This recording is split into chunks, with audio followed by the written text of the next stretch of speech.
ബഹുമാനപ്പെട്ട അധ്യാപകരെ, എൻ്റെ പ്രിയ കൂട്ടുകാരെ, എല്ലാവർക്കും നമസ്കാരം. എൻ്റെ പേര് ജാൻവി. ഞാൻ 3ാം ക്ലാസ്സിൽ പഠിക്കുന്നു. ഇന്ന് ജൂൺ 19 വായനാ ദിനമാണ്.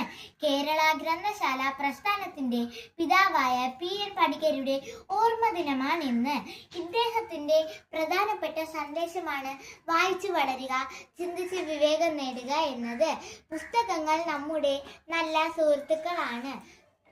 വായനയിലൂടെ നമുക്ക് അറിവും ചിന്താശേഷിയും ലഭിക്കുന്നു. അറിവ് നേടുക എന്നത് എളുപ്പമുള്ളൊരു കാര്യമല്ല. വായനയുടെ പ്രാധാന്യം നാം ഓരോരുത്തരും അറിഞ്ഞിരിക്കേണ്ട ഒന്നാണ്. വായനാശീലം അന്യമായി കൊണ്ടിരിക്കുന്ന പുതുതലമുറയ്ക്ക് വായനയുടെ പ്രാധാന്യത്തെക്കുറിച്ചുള്ള ഓർമ്മപ്പെടുത്തൽ കൂടിയാണ് ഓരോ വായനാ ദിനവും. എല്ലാ കൂട്ടുകാർക്കും എൻ്റെ വായനാ ദിന ആശംസകൾ നേർന്നുകൊണ്ട് ഞാൻ എൻ്റെ വാക്കുകൾ ചുരുക്കുന്നു. നന്ദി, നമസ്കാരം.